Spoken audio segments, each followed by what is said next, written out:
Next speaker is Georges Detiveaux, a proud Cajun from La Louisiane.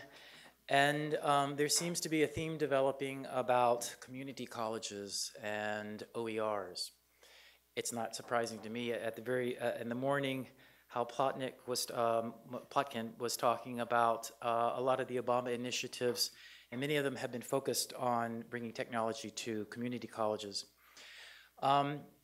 I've known Georges through so-called, he is the president, the current president of the South Central Language Learning and Technology, I guess affiliate of IALT. And he is one of those people who likes to live on the bleeding edge of technology. He's the prototypical early adopter. And so the way we've kind of planned this day is we started with the big picture and we're going to drill down. So today, right now, we're finally going to get to the classroom with somebody who's actually using a real OER with students. You're such a language teacher. Yes. Right. I am. Just to make that sure, right? So you all get the big picture and the little picture, where we are right now. And of course, the OER is Français Interactif, so that's going to be interesting for me to hear what he has to say, because this is all brand new. Georges. Hi, everybody. So thank you for that introduction, Carl. Thank you for inviting me here. I'm so grateful to have Coral literally down the highway from me. I teach at a community college outside of Houston, and it's called Lone Star College System. That's our college system. My campus is Lone Star College Sci-Fair, and that's the largest and newest campus in our college system. Total, we have about 75,000 students, and my campus has 19,000. And they keep enrolling, and we keep adding more buildings. And I guess it's a nice problem to have in terms of being an academic institution. But you can see how that might present challenges for addressing students' needs when we're an open admissions institution, right? So, and I teach French as an adjunct instructor at the college. My daytime gig is really managing our teaching and learning center labs. So we have a center on campus that mainly supports adjunct faculty for training and resources and things. And a wing of that are the labs, and the labs are really meant for students and faculty, mostly students. So I manage about 7 lab spaces on campus, 2 of which are for languages only. And we have 2 language labs where faculty and students come to do technology tasks in class, outside of class, for all of the languages that we teach, which is about 8 of them now. So anyway, that's what I do. And we normally have about 4 to 5 sections of French at our campus every semester. Spanish, of course, is a big seller. ESOL is our biggest program. Sign language, we have a workforce degree program there. So there are a lot of students there as well. I guess French falls like 3 or 4 in that list. And I think a lot of that has to do with our use of Français Interactif, or my use of it anyway.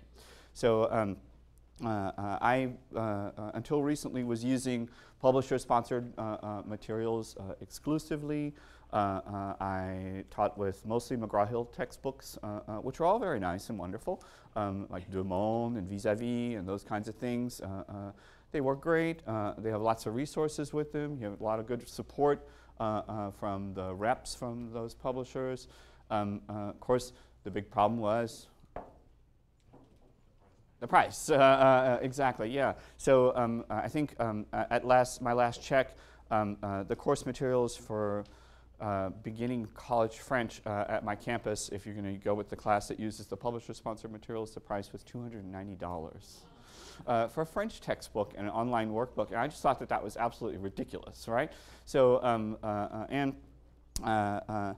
surely there are better things that students can be doing with their money than paying that much for a French textbook. So I just kind of started experimenting, looking out there.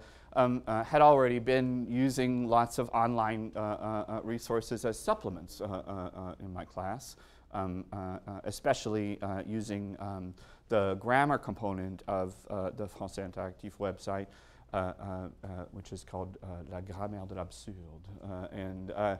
I was sending my students there for additional help with various grammar topics that they had issues with, for a long time, and never knew that those things were actually part of a greater whole, and they are indeed. So they're all part of the textbook that was developed here at UT, and it's all free online.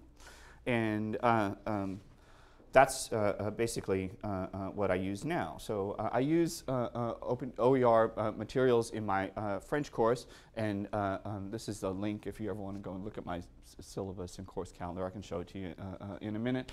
And I also do a lot of training in our Teaching and Learning Center labs for faculty, and one of the things that I end up having to do training sessions on are not anything that's the college system has purchased, like Angel Learning Management System or Red Dot Content Management System or WebEx or any one of those big purchases, adoptions like that. Instead, the things that I do training sessions on, or anything that's kind of free out there in the world that adjunct instructors might need to know about because they could take them and use them somewhere else. Maybe they teach at some other campus or in some other college system, for example.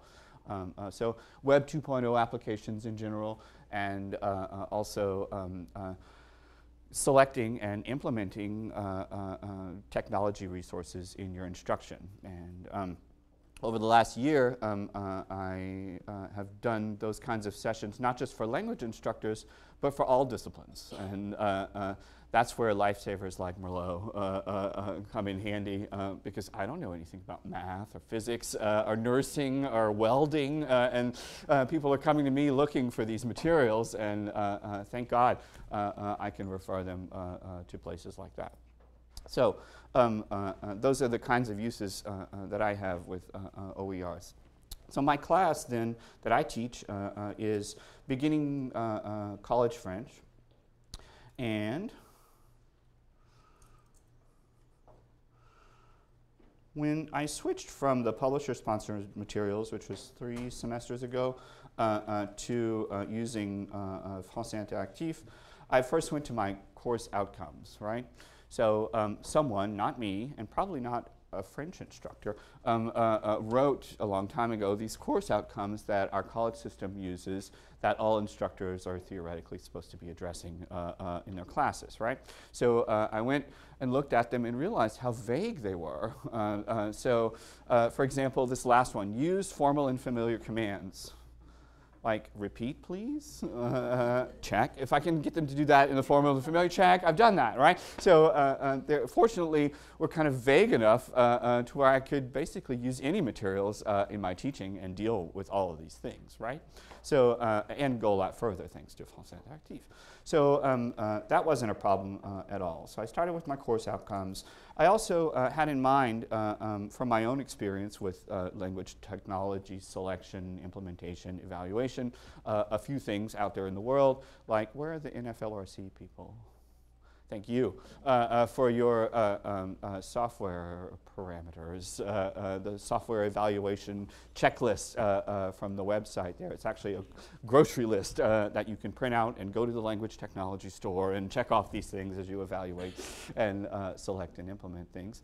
Also, there's an excellent article that many of you probably know, the Jack Burston article from like 2003 in the Calico Journal about software selection, where he establishes all these parameters having to do with that, right? I tried looking on the Calico website, but for some reason I couldn't find it. Fortunately, I could find a bootleg copy of the article, though. Not being a good digital citizen, here it is. So it doesn't mention the year or anything like that, but this person was nice enough to copy and paste the entire article in their WordPress blog. So there it is. Anyway, I had all those things in mind when I went out and was evaluating material. It's not that there's some great panoply of free French textbooks out there for, to choose from, right? There's probably only about 2 or 3 things that you might consider as a whole package, and Français Interactif basically puts the other ones in the dirt. So, how many chapters do you guys cover here in Français Interactif in your first semester? 7 chapters, okay. So I chose to stop and finish with chapter 5. So there's a preliminary chapter and I go 1 through 5. The class that I teach is French classes in my college system meet for 5 hours a week. And most of these are all completely in-person classes. We have one online class, not at my campus, at another. But normally they meet 5 hours a week in person. And I, being a staff member, am supposed to be working the banky hours in the labs, right? And not teaching French classes. So I had to work this deal out with the administrators that would let me still teach French. And the solution was to teach as a hybrid course, right? So I get up at 4:30 in the morning every day, and I make my way out to school. I live in town. My school's out of town. And I show up at 7 a.m. where there are 25 students signed up every semester for my class. It's the only French class in the entire college system that's full every semester. And I don't think it has anything to do with me or my winning smile, my charming personality, or anything like that. I think it's because the book is free. So anyway, I meet 3 hours a week in person. So Monday, Wednesday, Friday. 7 to 8, and then the students have to do 2 hours a week on their own in our language labs. We have 2 dedicated facilities that already have a tracking system that students can sign in and out of electronically, and the lab director generates a report and sends it to the language faculty and lets them know which students came, how long they were there, and what they did every week. So anyway, that worked out quite well. So my students then meet with me in person those 3 hours a week. We work our way through the chapters of Français Interactif. And outside of class, during those 2 hours a week in the labs, they're doing things that are also on the website of the textbook and using some third-party software that we already own. And using some other free materials that exist out in the ether as well. Okay, so that's my course. Who teaches a beginning first or second semester language course in here? Raise your hand. So you have written tests, right? What weight do you give written tests on your syllabus? I'm just curious. 50% of the entire grade is written tests. Who else? Huh? Over here? Yeah? I think in Spanish 201 and analogous 102, they come out to either between 50 or 60% count the final exam as a written test or test. Wow. And my traditional class, my 5 hours a week in person class was actually like that too. And I kept also thinking about the #1 complaint that I hear from people, you know, when you're at a cocktail party and somebody says, well, what do you do for a living? Well, I'm a language teacher. Oh, well, what language? French. Oh, I took French. I didn't learn anything. I didn't learn how to speak. We just made beignets, you know, or whatever. So I kept thinking, you know, the #1 complaint is they don't know how to speak. So I need to put more weight on speaking in my grade breakdown, right? And since I'm having to do all these technology tasks, I need to make them count for something in the grade. So I kind of whittled down written tests to 10% instead, right? So I have a big diverse grade breakdown right there. So one of the things that the students have to do in the language labs are grammar quizzes using this software program called French Grammar Tutor. And it's made by Idiomsoft, and it's actually reasonably priced. I bought it from a place called World of Reading. You probably know them, right? WOR.com. Anyway, you could probably do the same thing with something like Elfie. You know Elfie? It's these exercises from Carleton College that are free online, and you can download them and edit them like you want, you know. So, and I also use Tell Me More. You probably played around with Tell Me More before. I use that. We spend a lot of money on it, so I thought we should use it, right? I'm the only person basically using Tell Me More on my campus. Everybody else is scared of it. The Spanish teachers don't like it because of all the Castilian accents. I don't know. They have to make recordings on a regular basis also. We have a digital turnkey system in both of our labs called Sony Virtuoso. Student stations is called Sony Soloist. So they have to make recordings in Sony Soloist. You don't have to use that. You could use a website or some other free software recorder like Audacity or Vocaroo.com or something like that, you know. But anyway, since we have it, I'm using it. Also, they have to write compositions, and they have to do not exercises, but texercises. So at the website of the textbook, for every grammar presentation that's presented, where's my, come here, sucker.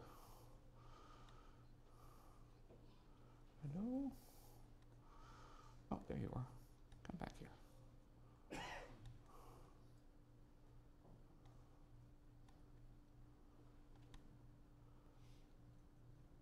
Technical difficulties, sorry. There you are. So these are all the chapters of the textbook. It goes all the way through 13. So if I just pick a chapter,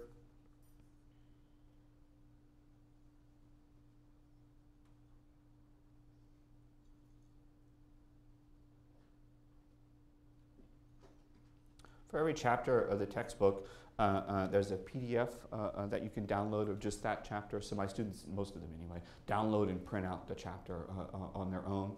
And I actually thought, rather idealistically, that they would be much more excited about that at the beginning.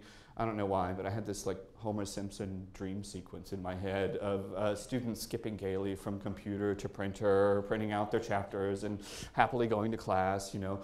But it turns out that probably about 50% of my students, it's easier for them to rely on mommy and daddy and financial aid to buy their $290 French textbook than it is to have the personal responsibility to print out their own materials. So I had to kind of do a workaround in terms of how I get the material to the students. So instead of giving them grades on quizzes, for example, if they get a perfect quiz, they get the next chapter for free. And I take care of it for them. So it's kind of a reward system. And they've actually become quite competitive about doing well in quizzes that way. So that worked out pretty good. So anyway, I was talking about texercises. So these are all the grammar points right there. And for every grammar point, there's a very well-written grammar explanation with examples and recordings and translations. And then there's usually some kind of drill down at the bottom. Usually we have to, maybe you type a word or rewrite the sentence or reformulate. Some of them have listening discrimination, like is this singular or plural, whatever. And then at the very end, you check your answers and you get a score. So they have to print this out, the score report, and turn those in as well throughout the semester. So that's the texercises. Also, participation, of course, class attendance, lab attendance, those written tests that I mentioned, which I don't give in class. We have a testing center on campus, so they go there and take the tests there. And an oral midterm and an oral final. So I guess the largest, most important things are recordings made, so that has an oral component to it, and the oral final as well. Yes?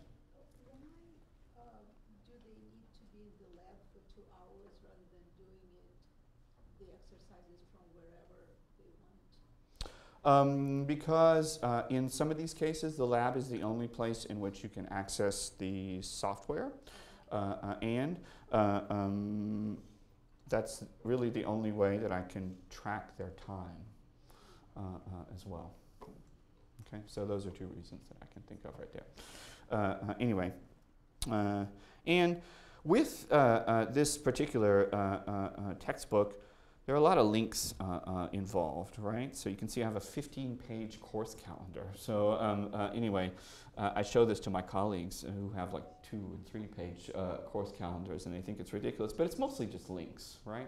So it's not a lot of homework, it's just links, right? That's how I sell it. So anyway, you can see what we do in class every day, what they have to do for the next class period, and usually there's some link involved where they go back to the textbook website and do something. And then every week for their 2 hours in the lab, the red part right there, there's software that they have to use, and if they still have time, there's some other suggested links as well. Please interrupt me if you have any questions or comments. So that's basically how I use the materials, and the technology that I use. I just kind of went through it there. So the website of Français Interactif.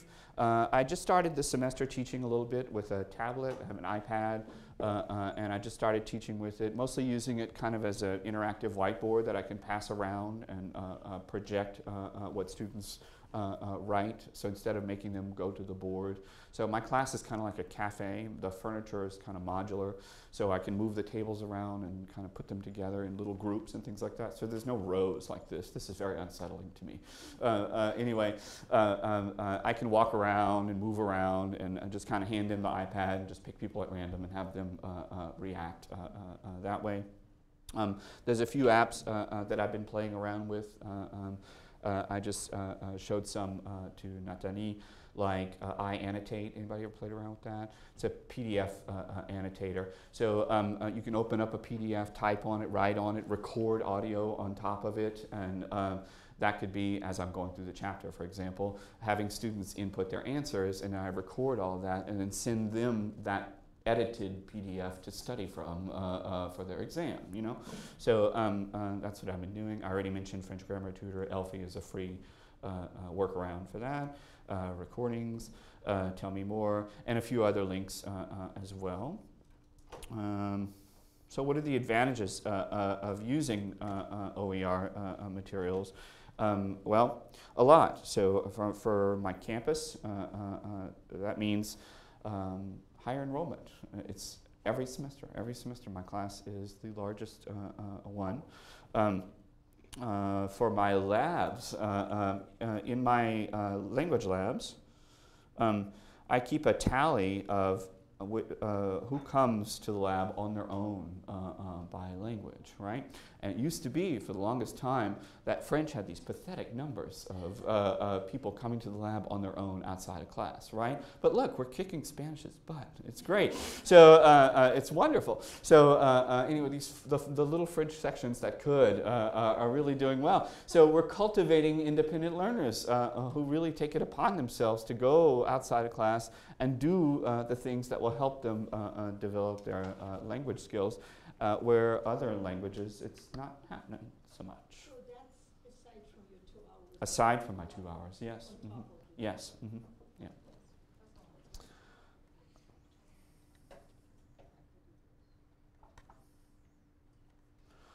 Also, for my students, of course, I think not only is there this financial advantage, but also I think with these materials in particular, all of Français Interactif has this kind of Texas theme to it, you know. It's very pro-Longhorn and very anti-Aggie, and you know, they make fun of the Aggies. There's this goofy squirrel named Joe Bob who just doesn't get anything right.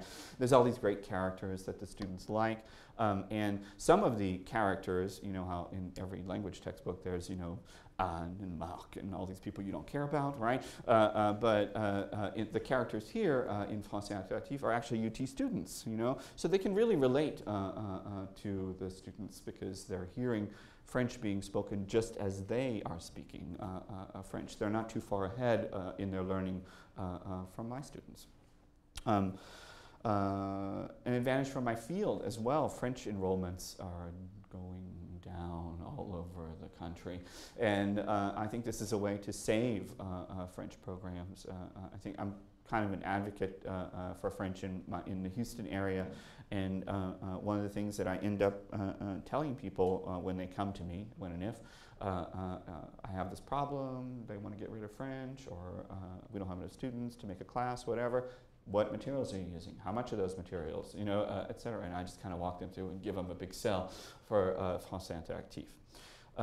And for me, as a teacher as well, it was such an exciting adventure for me to cast aside something that was handed to me on a silver platter that I had been using for 10 years and gotten that rut, you know, and face this new challenge of having to develop all this stuff, you know. So maybe it's not for the faint at heart. You do have to have a certain entrepreneurial spirit to be able to plunge into OER materials and develop them for your and use them for your own purposes. But it's been a wonderful source of professional development for me. How is it working? I think it's working very well in that you can see on our Facebook page, which Karen already pointed out, I'm the moderator now of the Facebook page. My students don't know this. So some of my students are fans of the Facebook page, and I haven't outed myself as the moderator yet to my students, right? So when I'm the moderator, my username is Français Interactif and not Georges Detiveaux, right? So they don't know who it is. So they post grammar questions and things like that, and I answer it just as I would in class. And they say, "You were absolutely right, because I posted that question and they said the same thing." Really? You know? So I think at the end of the semester I'll play the I'm the moderator card, you know. But for now I'm having fun just hearing the conversations at the beginning of class, you know, because they do post their own questions. Did you see that link that he posted on there? It's really useful, very good. I'm like, what link? You know, so I kind of play along. It's kind of fun. So it's working quite well. I think all of the UT folks can testify that we've gotten a lot more interaction from users all over the world on the Facebook page than we ever did on the forum that's part of the actual Français Interactif website. Does anybody have any questions or comments? Yes, sir. I suppose you do student evaluations? I do. Because I teach a graduate course, and 2 or 3 semesters ago I got rid of the textbook and went open. You know, we have a wiki that we maintain, and everything is kind of an OER. And literally students will applaud on the first day of class when I tell them there's no textbook to buy. But in the student evaluations at the end of the semester, I wonder how many of them remember that fact, you know, all of this work that I've had to put in here. I'm just wondering, do you feel like it's impacted your student evaluation? A little bit. Some of them do remember and mention it in the evaluations, but it's more about this class is so early, and I have to be here every day. I didn't know I have to be here every day, and you know, why are you penalizing us for being late or not being here every day? And that's not me, you know. That's just the nature of taking a language class, I think. But anyway, some of them do remember. Unfortunately, the ones who really remember are the ones who go on and take 2nd semester French or 3rd semester French, wherein the textbook is a publisher-sponsored text. And so they're shocked and horrified that if they want to continue French, that they have to pay $300 or whatever it is. And then they come back at me, well, why aren't they using that book that you're using because it was free? Well, I don't know. Sorry, it's not my class. So there's really no head of the French department. You know, it's just... we're all adjuncts, and we can basically use whatever materials we want as long as we kind of go through a little vetting process with the chair and the dean. Yes? Do you have a sense of what their French proficiency is like, especially their spoken, their spontaneous, sort of impromptu spoken French? It's a lot better with Français Interactif, absolutely, yeah. I think with the last textbook that I was using, the publisher-sponsored textbook, Vis-a-Vis, they probably had a more solid understanding of grammar, and their writing was better. But with Français Interactif, their speaking is a lot better, their pronunciation is a lot better. They're not scared to respond, and they'll try and experiment and create with language, and I never saw that with the published responsive materials. I just heard stock phrases that they were memorizing from dialogues and things like that, and they're cobbling words and phrases together in their heads with Français Interactif, and that wasn't happening before. Mm-hmm. I don't know the materials, but do you do anything with conversation, online conversation, or is there a way that you can do that with your labs to have synchronous matching? Yeah, I have one of the kinds of exercises that I do is recorded conversation. So I record some question prompts and insert a prompt, a beep for the student to record. They don't know what the questions are going to be ahead of time. They go in, they just hit play, they hear me ask a question, and they have a certain number of seconds to answer the question. So that does happen between me and them. And that's in preparation for their oral exam as well. And there are conversation activities in the book where they have to talk to one another. One of the software programs that I use is Tell Me More. And if you played around with Tell Me More, you already know that the first activity in every lesson of Tell Me More is this inductive activity, where it's not about saying the right thing, it's about saying all the possible phrases that exist in the lesson. But it's a little unsettling, and it forces them to react immediately orally.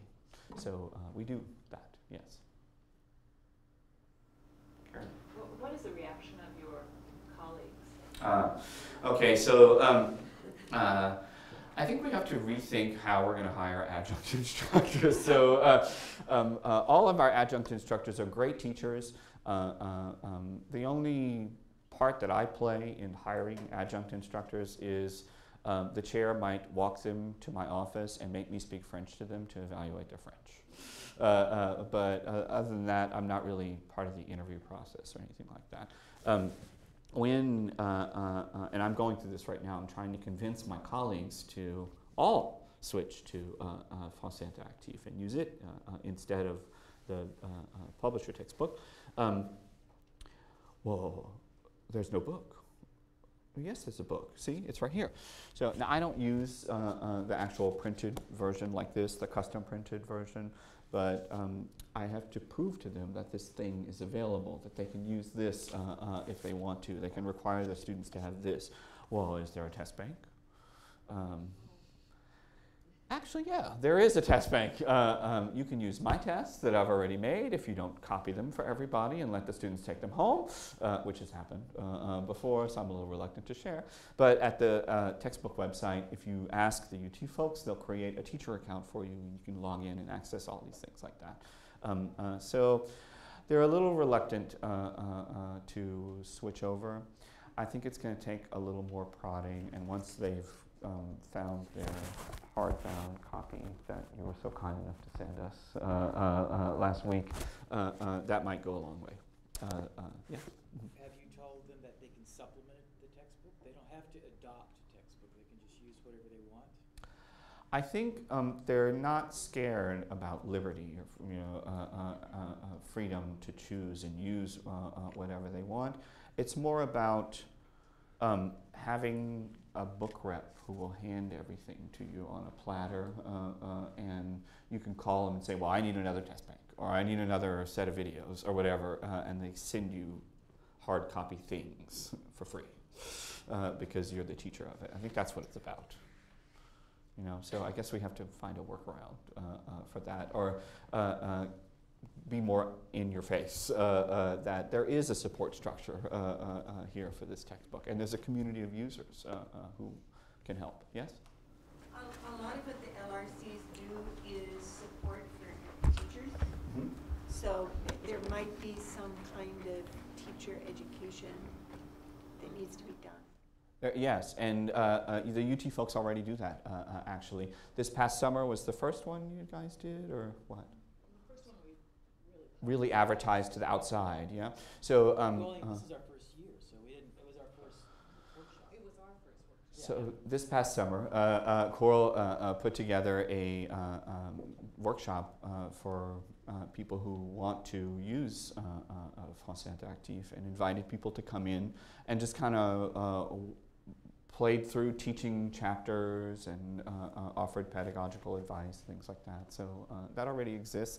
I just think we need to do that on steroids, you know, to really expand our customer base. I hate to use these corporate words, but. Can I ask a question actually about that? Are you guys going to put those online at all? Like somebody teaching a sample lesson, guidance for using the text, ways, you know, and that way somebody looking at the text online could go, oh, let me see how We just started that. We have some videos of people using it. So yeah, that's to be expanded, right? might help with the impulse buy, you know. Well, even using the kinds of phrases that are understood in the industry, so by commercial publishers, how to adopt. There is no real adoption model, but people are still thinking in terms of adoption. So we use the term adoption, even though it's not at all adoption. So yeah, we're training people to use new words and new concepts to rethink it.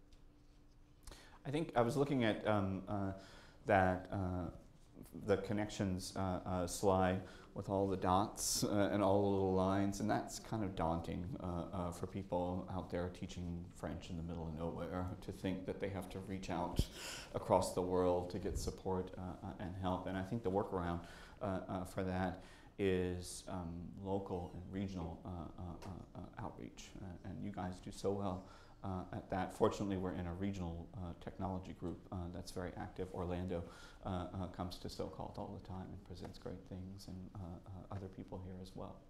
Thank you, LRCs, by the way, for all the wonderful things that you have available for language teachers and trainers and students to use. That's all I got. Thank you.